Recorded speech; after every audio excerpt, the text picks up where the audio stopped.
Welcome to Hope for Anxiety and OCD, episode 13. Today I'm sharing an interview with author Mitzi VanCleve. She shares her own personal journey of diagnosis, treatment, and interactions with the church in regards to dealing with panic attacks, anxiety, and OCD. I found her story to be incredibly hopeful in terms of how we can grow closer to God through struggles in our lives. So let's dive in. When did you start to have symptoms of OCD? Well, that really started even as far back as when I was a toddler. I know that sounds surprising. The only thing I can say about that is in my childhood, and right up until I was quite old, actually, I never understood a lot of what I was experiencing was actually OCD. So like the first things that I can go back and look at is really long-held obsessional fears and themes. The very first one was, it was sort of unusual, as OCD themes are. Sure. It was a fear of being flushed down the toilet. And this fear was so intense that I would not use the big toilet until I was 5 years old, and I was forced to go to kindergarten. Wow. And even as a small child, you're 3 years old, 4 years old, I could sit there and watch a toilet being flushed, look at the hole in the bottom of the toilet and say, well, I can't fit through there. Mm-hmm. But it didn't make any difference. My brain had just decided this was a thing to be afraid of. And from there, once I got past that one, mm-hmm. There was health obsessions. I remember a really long period of time where I heard about the idea of swallowing your tongue, and that just drove me nuts. I mean, I thought about it and worried about it, wondered how that can happen, asked my parents about it, and it would just... I would forget about it while I was playing. Then when I go to bed at night, it would come back. Mm-hmm. And that's when I would really struggle. Right. Was like at times like that when I didn't have anything to do. And so there was a lot of those kind of weird themes and health obsessions. But by the age of 10 is when I first developed some obsessions related to self-harm. And that just started with hearing about a form of not self-harm, but just a form of harm that could happen to a person. And, I don't want to really go into the details. Sometimes it's a little bit hard to explain specific obsessions in details because it can get a little graphic and upsetting, and people who don't have OCD don't really understand, Sure. Well, why would you think that? And so this morphed from my fear of this thing happening to me actually doing it to myself, like losing control and harming myself. And that just went on and on and on for the longest time. And there was something in me that knew these things weren't at all logical. Right. And so they scared me so much, I wouldn't really tell my parents. I would exhibit symptoms of anxiety. I would have nausea. I would get up in the night shaking and feeling like I needed to, vomit and things like that. Mm-hmm. But I just was afraid to, especially about the harming thing, I was afraid to verbalize that as a kid. But that's where it started. And then it became more debilitating after the birth of my children. And after the birth of my second child, I developed panic disorder, not knowing what that was. Wow. I mean, I'd always struggled with like social anxiety and just your basic kinds of anxiety disorders as a kid, but I didn't know such a thing existed. Right. I never heard about OCD, anxiety disorders, panic disorder. Those words were foreign to me, the spoken. I only heard about crazy people, Mm-hmm. And there's a thing where there's a stigma. And even as a child, the stigma was there that the idea that I might be crazy was terrifying to me. And so when the panic attacks started, that felt like I was going crazy.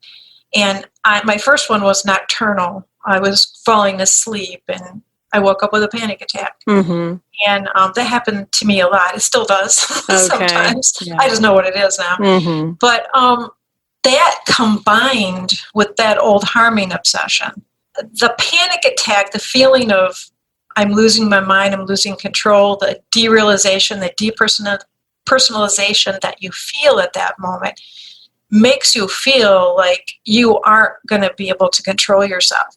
That combined with the harming themes, but after the birth of my children, the harming theme switched from me hurting me to me going crazy and possibly hurting one of my children in a really awful way.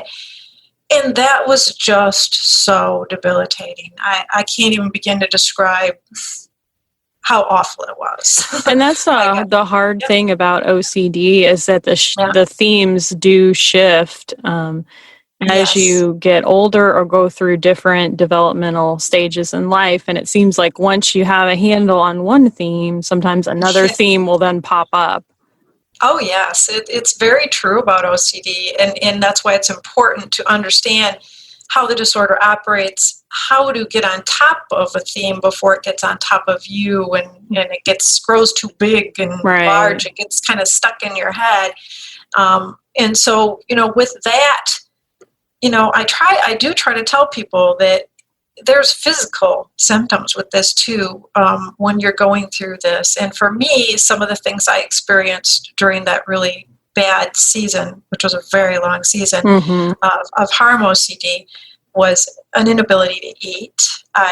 I struggled to get calories down. I'm 5'8". I dropped to 114 pounds. Wow. People thought I was anorexic. It had nothing to do with anorexia. I just was nauseous. The anxiety was so bad.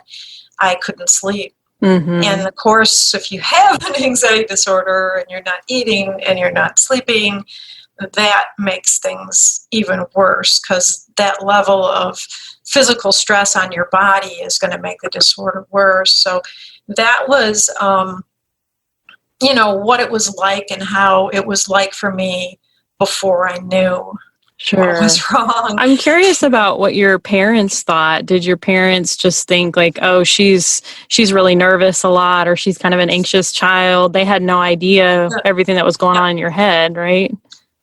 They didn't. And, there were some people in my family, distant relatives, who had struggles which caused them to even not want to leave their house and things like that. My mom would talk about that, and she would say, you're gonna end up like that. But she didn't really know what was going on. There was a lot of I know with my mom, there was reassurances, which is a knee-jerk reaction for a parent to do that. But yeah, and a lot of times it manifested just as me being sickly. When I was struggling with certain health obsessions, I would get just like I described, sick to my stomach, and I would lose weight. And so they were taking me to the doctor and trying to figure out what was wrong. But it was being approached like it was a physical issue, and a lot of that's just due to the fact that I didn't verbalize a lot of the OCD themes, but even if I had, I'm not sure there would have been enough knowledge back then for my parents to know why and what was going on, because that was in the 60s, when I was growing up, and I think the information and knowledge and understanding about what OCD is and how it operates is come a long ways since then. Right. And hopefully also our physicians and pediatricians are also able to recognize a little bit better when they're seeing some symptoms that potentially could be anxiety in a child, which often presents more as physical ailments. I will share that when I got really, really bad with the harming OCD and the panic attacks, they were just relentless, and I lost count. I have no idea how many I would have in a day or in the evening. And at that point, I did open up to my mom. I began to know, okay, this obviously is something to do with like a mental health issue. And so all I could think of was, I probably need to see a psychiatrist. And so I needed to share that with somebody. I talked to my husband very little about it, just a little bit. And I opened up with my mom. And growing up as a Christian, and a lot of Christians, there was that stigma, and especially back then, that Christians don't have mental health issues. Right. And so as I was sharing to her, I thought it might be a good idea for me to see a psychiatrist. She was really upset about it. And she talked about faith, and then she said something that was really hard, about, well, that's just for weak people. Oh. and that, and it was hard because it put the brakes on my pursuing that at the time. And I did pursue it still, but I didn't get a diagnosis. The person I saw didn't have any clue. Okay. And he was relating things to stress and, again, faith, and it just, I got nowhere. Okay. So you did see a psychiatrist, but they weren't able to help you at that point. No, he just, and of course, some of the scary obsessional themes, I didn't verbalize them. I talked about anxiety, and I talked about the panic attacks. I didn't have that word, though. Just, this is what's happening. Right. And tried to describe it. So it wasn't a good experience, and it didn't help me, sadly. Yeah, that's unfortunate when people do reach out for help and then they find somebody that isn't familiar maybe with OCD or doesn't quite know how to help them navigate through that process. So what was that process of getting the help that you needed? Okay, well, the first help that I got was really for the panic disorder. And that was interesting. I believe that during the time of my praying through this and asking God for help and just feeling so desperate that God came through, at that time, I was still struggling. I was pregnant again. That tells you how long it was. I was still struggling tremendously, and I had become pregnant again. I was about 4 months pregnant. I was at my aunt and uncle's cottage. My husband and my brothers, my family, and my aunts and uncles, they were watching a TV show, which I did not need to watch at that time. It was called Alien. I'm sure you've heard of it. It's the perfect show if you're struggling with anxiety. So I was trying to avoid watching it. So I picked up a Reader's Digest magazine. And the words on the front of the magazine where they show the stories, one of them said, panic. And then it said, it might not be what you think it is. And just the word panic struck a chord with me. So I opened up this magazine and started reading the story of this woman who had panic disorder, and it was me. Wow. I mean, I was reading about myself, and they listed all the symptoms of a panic attack, and I had all of them. Right. And so I finally had an answer for that. And so at the time I was pregnant, and I really couldn't implement, meds and things like that. And so I just started working on things like breathing techniques. And after I delivered, I started doing really intensive aerobic exercise. I was jogging 4 and 5 miles a day, and gradually getting healthier, which kind of eventually kind of took me into a period where the disorder waned. It wasn't as bad as it had been. But that's when I learned just about panic disorder. I didn't have any idea about OCD. And so that kind of waxed and waned on and off, throughout the rest of my life up until the age of 50. Right. Believe it or not. So I think your story is very similar to other people's in terms of a lot of times there's a big gap between when people start to have symptoms and when they even find out this is actually OCD that I'm experiencing, because they feel ashamed of the symptoms. They feel ashamed of the thoughts, or they feel like, okay, this sounds really crazy and nobody's going to understand it or believe it, or they're going to lock me up somewhere if I tell someone that I'm having these thoughts, especially related to harm. Yes, what you say about they're going to lock me up somewhere was a genuine fear of mine, because I couldn't understand why I was having the thoughts to start with. And then for me to share that with somebody, all I could think was, well, they're going to be like, okay, you really are dangerous. And then sometimes I would think, well, maybe that would be good, because then my kids will be safe. I mean, that's how awful it is. Yeah. You feel this, like your brain is telling you this is something that you should be afraid of. This thought, it's like, I say, it's almost like you have a phobic response to the thoughts that you're having, and you're having to live with them in your head. You can't, like, if it's a spider or something, you can just run away from it.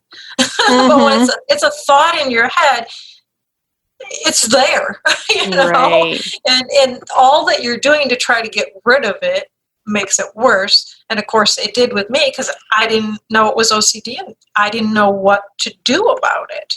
It was at the age of 50. Okay. So at the age of 50, what happened?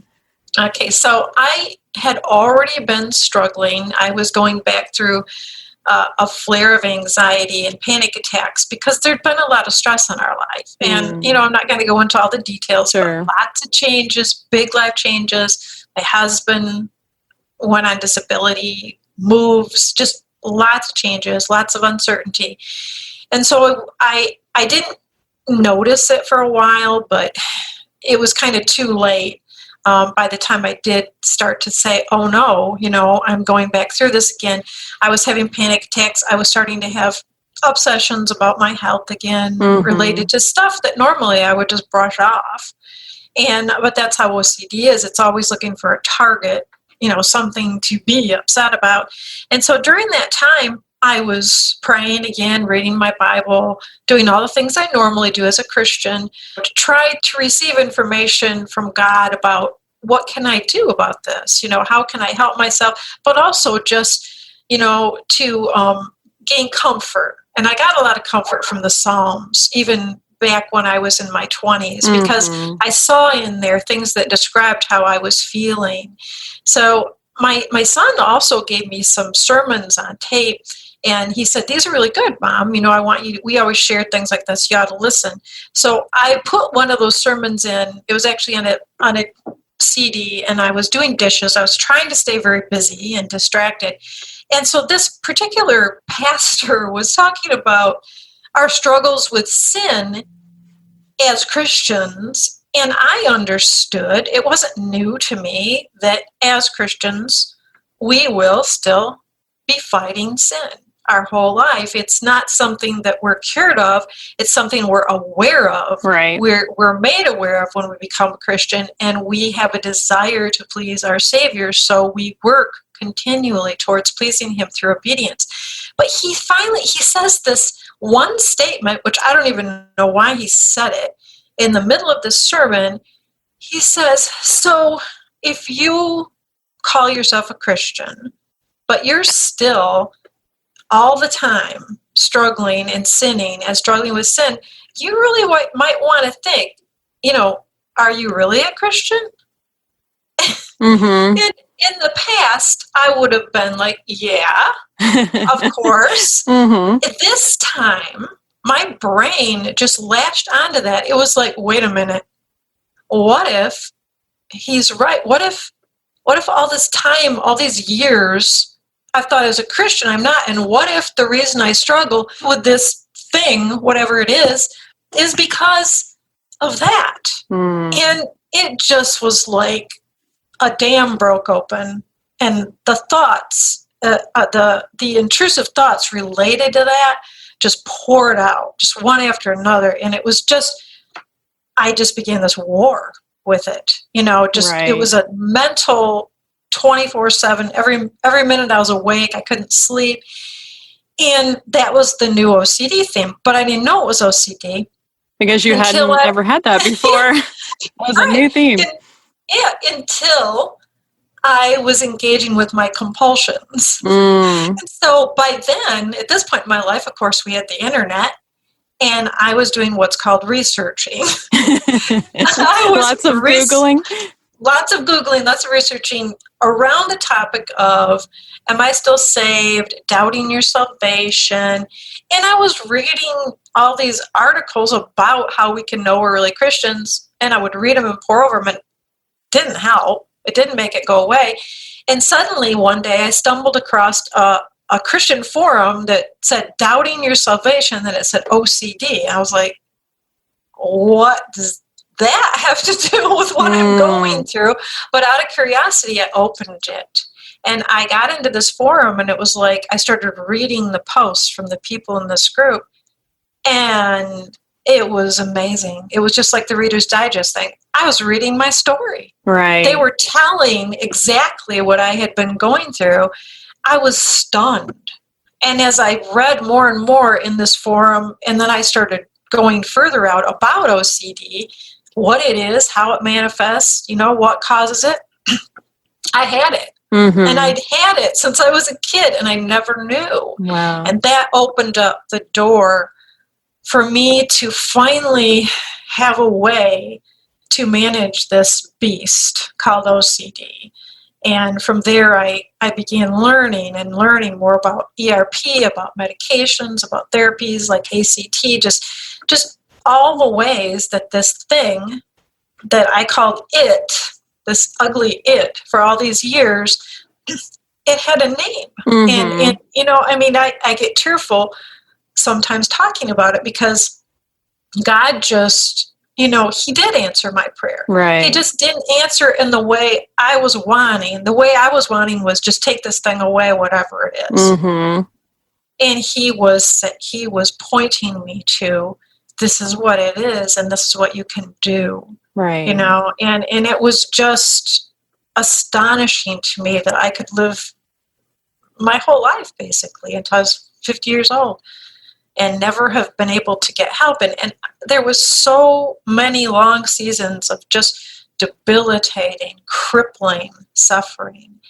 And it was hard for me to believe, but just the relief right was so overwhelming. Yeah. I mean, we talked about that in an earlier episode with someone about how diagnosis itself can be a relief when you get a proper diagnosis. Yes. And then you can say, okay, now that we know what we're dealing with, what can we do about it? What's our next step forward? Exactly. And, even after you get a diagnosis, because OCD is OCD, it's going to make you doubt that. It's called the doubting disorder. Sure.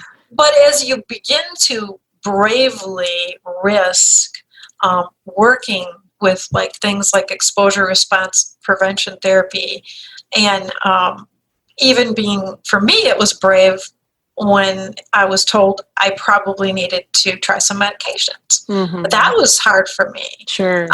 Some of that was pride. Some of it was just because I have never taken anything like that before. What will it do to me? All the fears. And, so that was a big struggle, but it's so worth it, because the alternative is staying stuck.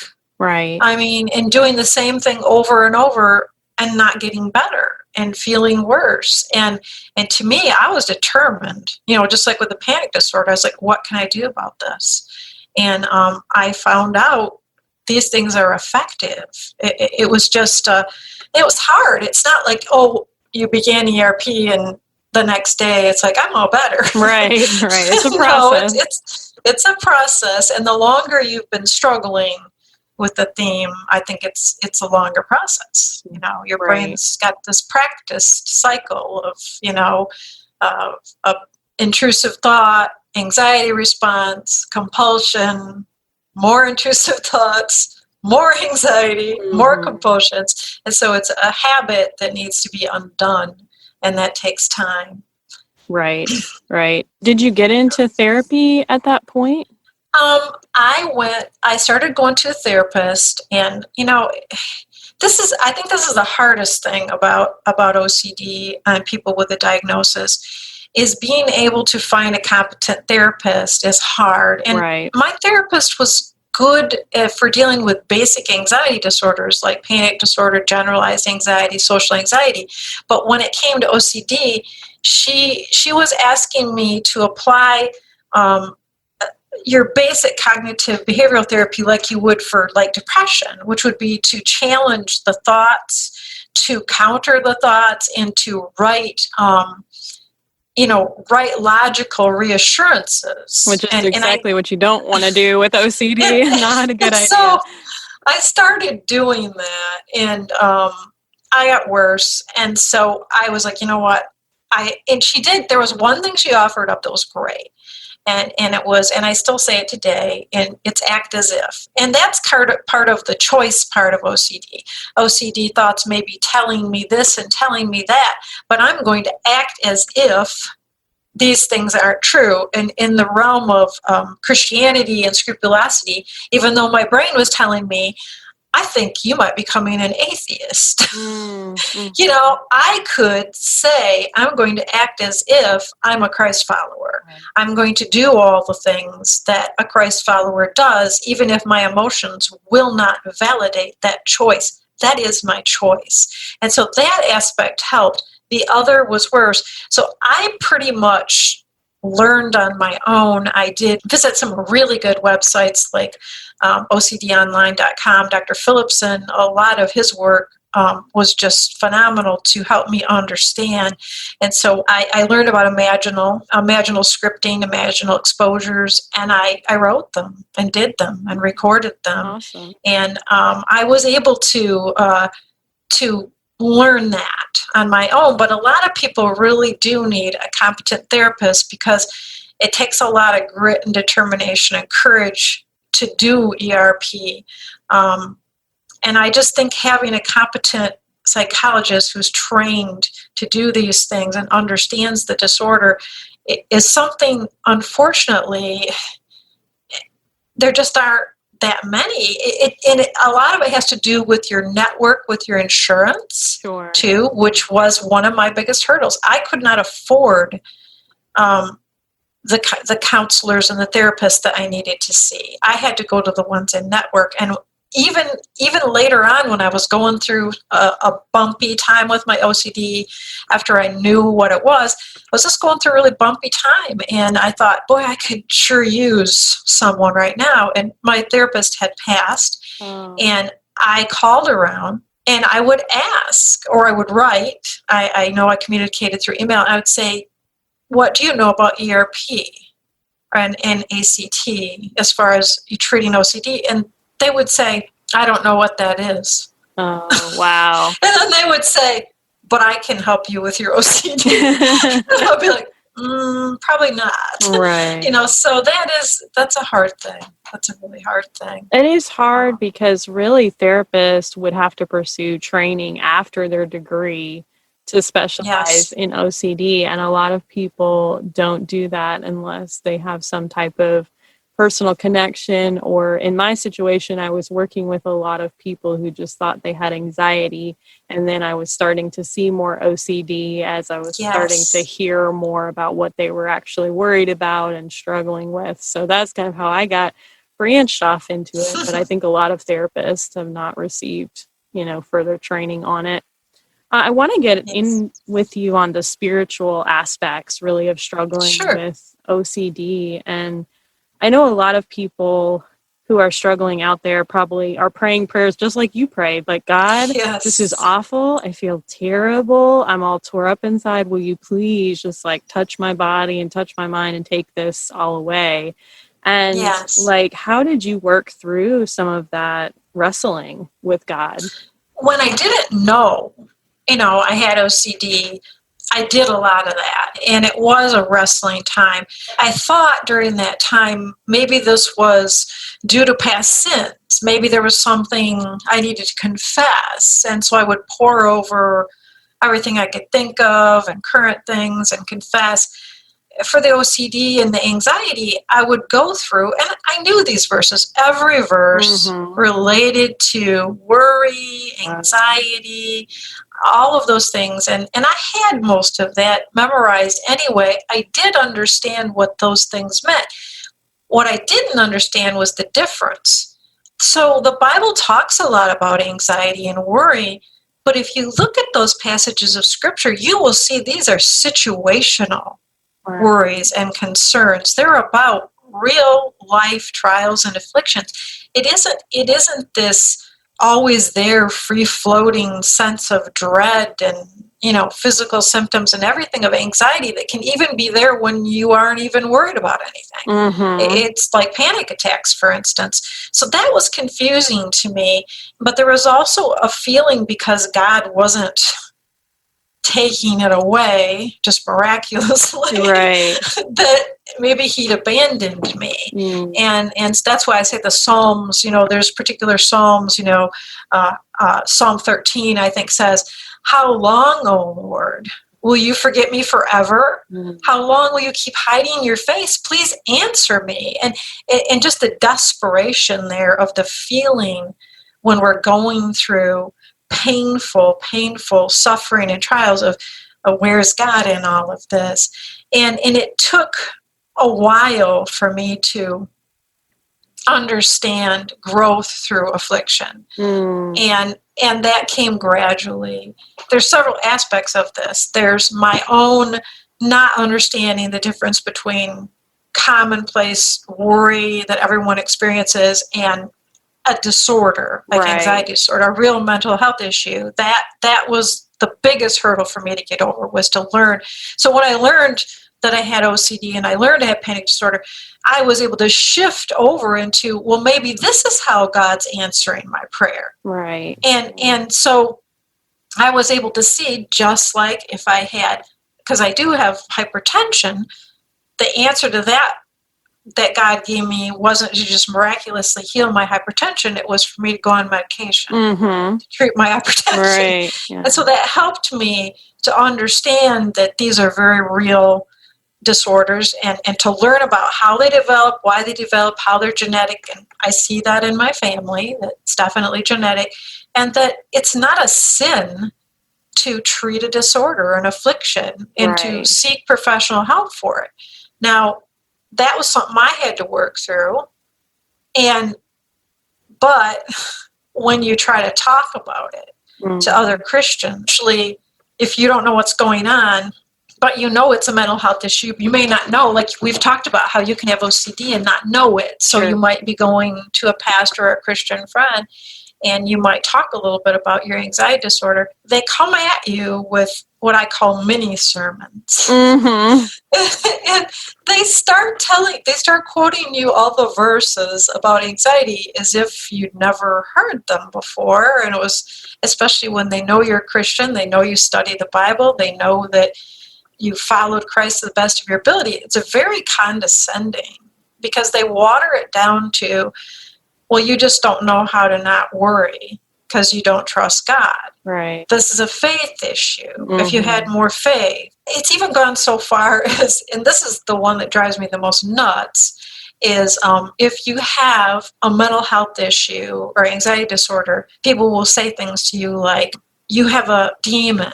Oh, no, that's bad. That sort of thing. That's bad. I mean, this is awful, especially for a person with scrupulosity, religious OCD themes. I mean, that's horrifying. Yeah. It just makes it 10 times worse. But, there's this lack of knowledge out there when it comes to understanding these disorders. And I really think anxiety disorders are probably the least understood, because of Bible verses about worry being equated, with an anxiety disorder. And they're not at all the same. And if you're a sufferer, you know the difference. You definitely know the difference. But people who don't have experience or a loved one who they know and see going through this, they just automatically assume, unfortunately, that this is what it is. Right. And it's hard for pastors and ministry leaders to understand. They don't necessarily have that that type of training or That's clinical right. background. And sometimes they're dipping toes in the water that they need to kind of stay out of and just say, Thank you. definitely we will support you and love you and pray for you, but we also want you to get professional help because that's important. And God can use those things in your life. God can use therapy and Yes. medication. And so these negative experiences that you had with maybe pastors or other people in the church who were well-meaning, let's say, and trying to help Yes. you, did that cause you to want to go public with your story and write a book?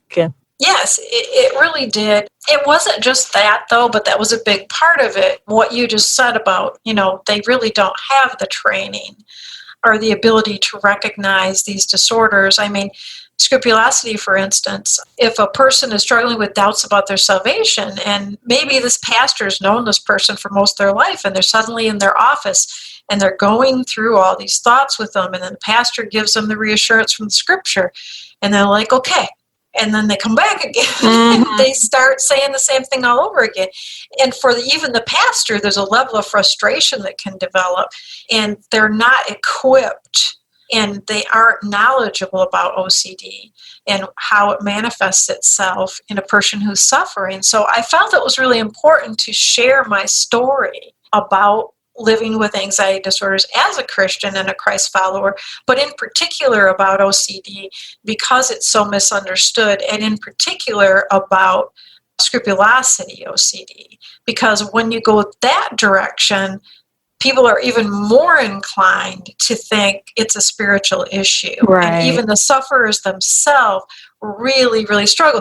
They can even know they have OCD and they accept it about all the other kind of themes and obsessions that they struggle with, but for some reason when it switches over to their relationship to Christ, then it's a spiritual issue. Mm-hmm. And so I, in the book, explain why it's not, and that OCD is OCD no matter what the theme. The treatment approach is the same. Right. If there are things you don't understand, which is very possible about your walk with God, that you can learn through the Bible, true, valid, real questions. In OCD, that can even happen because we're all at different places in our walk with Christ. You can still learn that thing, but you don't have to learn it 50 times. Right. So that's when you know it's OCD. Mm-hmm. It's like if the answers don't suffice, if the anxiety isn't satiated and laid to rest with the answers that are logical, reasoned arguments, it's OCD. And especially if you have OCD, you can pretty much be sure. And so I wanted to lay that all out, my own journey, because I felt that there's probably a lot of people with this struggle. If a Christian, a believer, a follower of Christ has OCD, there's a good chance that it's going to go that direction in their life at some point. Right. Because OCD always goes after what's most precious to you. And for the Christian, their walk with Christ is the most precious thing of their entire existence. So it's going to go there. And I wanted people to understand they weren't alone. But I also knew there were a lot of people like me who got all the way to 50 or 25 or 30, 40, whatever, and didn't even know that that's what it was. And I thought by sharing my story, they could discover that the way I did and get directed towards the help they needed. And that was important to me. And the other aspect of it is just growth in it through that. Before I go there, I did want to add to what you said about ways that the church can support people with, these issues, these different kinds of anxiety disorders, or all mental health issues as far as that goes. And I think the number one thing they do is listen and then validate the experience as a real affliction. Right. And not merely a spiritual issue that can be fixed by more prayer, more Bible study, more faith, but to literally be willing to support people and say, hey, this is a real medical or mental health issue for which you can get help. And we want to encourage you towards going to your doctor and starting that process, we want to encourage you that if they say you should see the specialist, to go ahead and do that. And we want to encourage you that if they suggest medication might be helpful to you, by all means, please do that. Because it's so harmful to say things like, well, it's a lack of faith, and taking medication means that you aren't trusting in God, and all the things that you can hear. It's so harmful, and it's such a, I don't even know how to describe what I'm trying to say. It puts up such a roadblock. Right. It just makes the problem worse. Yeah, and it hurts people. Mm-hmm. And it's important for churches to be able to be compassionate, encourage, pray for the person with a mental health issue in the same exact way you pray for anybody who has any other type of health issue. Right. Treat it the same, validate it instead of turning it into just a spiritual issue. And so I wanted to say that, is what the church needs to do. Yeah, I think that's so important and so helpful, because we have this ability to rally around people who have just had a baby in the church. We're really good at that. We can bring you a casserole, and we're really good at rallying around somebody that's going through cancer or has lost a loved one. But then when it comes to something that's invisible, like an anxiety disorder or OCD, it's like, we almost like people don't know what to do with that. Yes. They either don't know what to do with it, or they've kind of bought into the stigma. And I've tried to kind of sort that out. I don't know all the reasons people don't believe in the validity of mental health issues, but I suspect that part of the reason might be just a fear of mental health issues, because of like when I was really young and I was first starting to experience these mental health issues to the point where they were debilitating, all I could think of was, I'm going to get locked up in an asylum. So there's these visions and pictures that people have of what it's like, or what people are like who are crazy, right. That sort of thing. And so there's fears around stigma of what it is, to struggle with any kind of mental health issue that. And it's sad because there's so much help out there, and there's so many people in the churches that are sitting in the pews who have mental health issues, and you wouldn't even know that. Absolutely. Absolutely. So. It's huge. So as we're getting towards the end here, at the end of every show, I like to ask the guests to share a story of hope, since this is called Hope for Anxiety and OCD. So this is a time that you've received hope from God or another person. Okay, there's lots of stories I could tell, but I'm just going to, because there's been so many things, and I get notes from people all the time about how the book has led to them for the first time discovering this is what's wrong and finally getting the help they need. So that's how God's used my experience, where you comfort one another with the same comfort you yourself have received from God, which has been very humbling to me. But for me, I don't even remember how I knew to read this book, but I picked up a book by a person called John Bunyan that he wrote in 1666. And it's called Grace Abounding to the Chief of Sinners.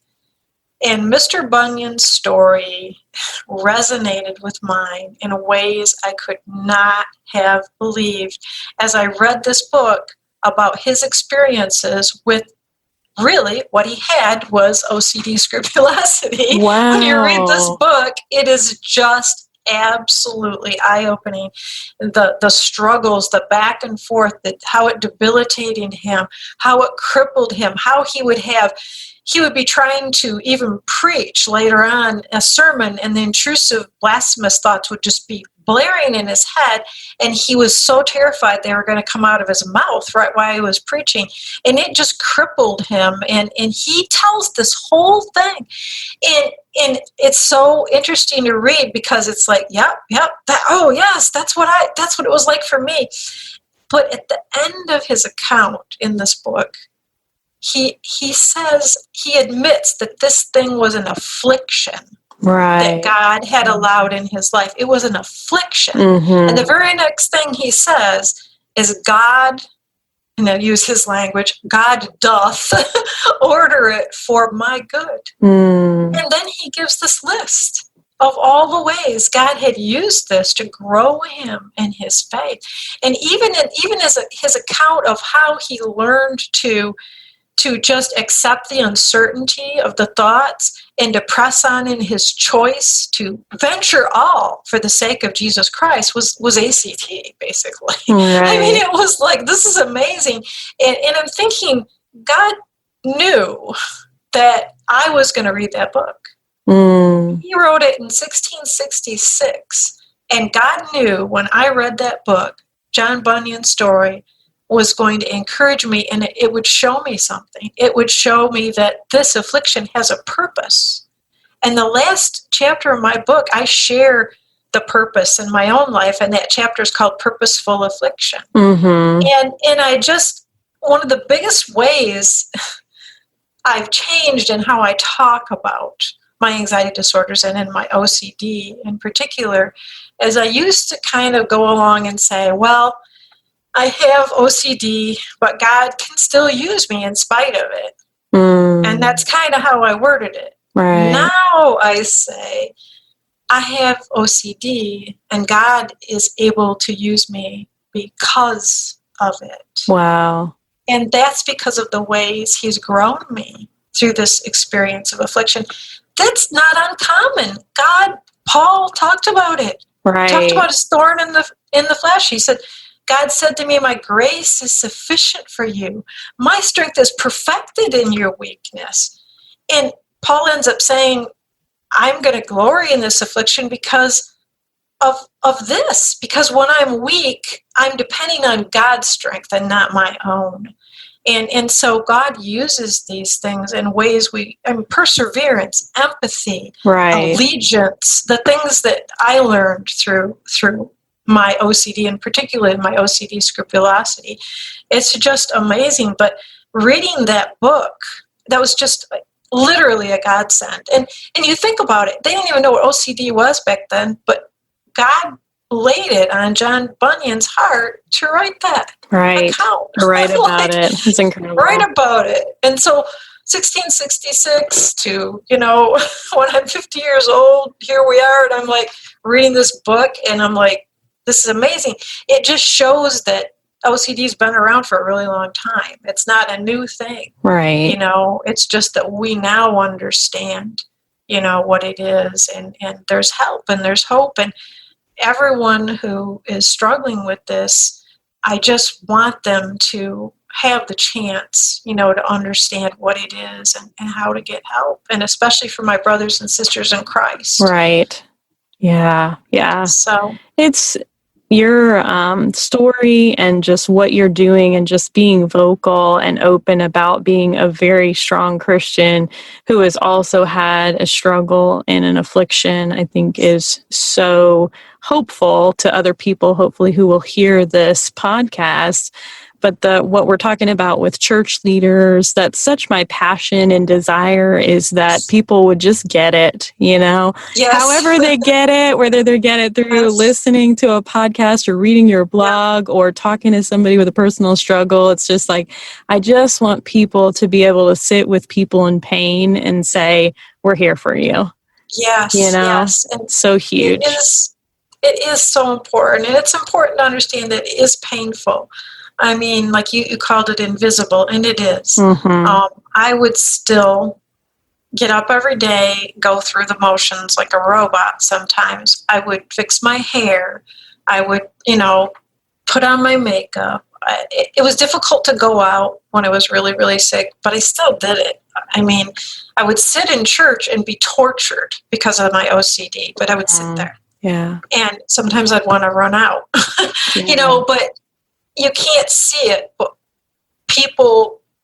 it is really debilitating. The only way you could see it on me was I would get really skinny, Mm-hmm. and I would get quieter. I would withdraw, I probably didn't smile and laugh much, those kinds of things. But it's very, very painful. For me, definitely has been the thing that caused most pain in my life and the most long-lasting pain. Right. Because it can just hang on and hang on. And I went through one whole pregnancy with it, and then in between, and then another whole pregnancy, I still had the same thing going on. Right. So that's how long it can hang on. Well, if people want to dive in and read your whole story, will you tell us the name of the book? And I will put a link to it in the show notes as well. Sure. The name of the book is Strivings Within the OCD Christian. And you can find it on Amazon. If you just write that in, and even my name, you can look up my name, Mitzi VanCleve. And that's the main book I have out there. I do have another book that's not really about what we've talked about as far as OCD today necessarily, but it's another direction I've been going, and it's a fictional book, kind of fiction with a little bit of my experience mixed in as a teen. Okay. And that was about what it was like to have social anxiety. And it's written in a fictional form. And that one's called, that's terrible. That's In Your Dreams. That's the name of that one. That's also on Amazon. But it's kind of a nice book for teens who struggle with that type of anxiety, social anxiety. It might be relatable to them, in a story form. It's just a story about a girl trying to go to high school and trying to fit in and be normal, and the social anxiety is always shoving her back down, And so I want to try to work on those kinds of things too for teens, but I haven't been very dedicated with that lately. Gotcha. So, well, thank you so much for coming on and sharing your story. I really appreciate it. Thank you, Carrie. I appreciate the opportunity anytime I can share, not because of what it does for me, but what I hope it might do for someone else who's looking for answers, looking for hope, looking for someone who can relate, to it. To what they're going through, and also, like you said, for the church and for pastors and people in leadership positions to understand better what these disorders are, what they're like, and how they can help. So thank you. Ever since I did this interview with Mitzi, I have been really pondering this idea of growth through affliction in our lives. I hope that you chew on that one for a little bit too, because there are so many different things that God uses that are hard to go through, and yet they grow us closer to Him, they grow us closer to other people, and they shape our character in ways that we might never have received had we not gone through those difficulties. I hope that this podcast has encouraged you. If it has, will you do me a big favor and tell a friend? There's probably someone in your circle of influence who needs messages that will help them reduce shame and increase hope. And that's what we're all about on this show.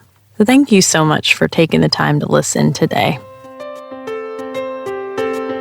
Hope for Anxiety and OCD is a production of By the Well Counseling in Smyrna, Tennessee. Our original music is by Brandon Mangrum, and audio editing was completed by Benjamin Bynum. Until next time, may you be comforted by God's great love for you.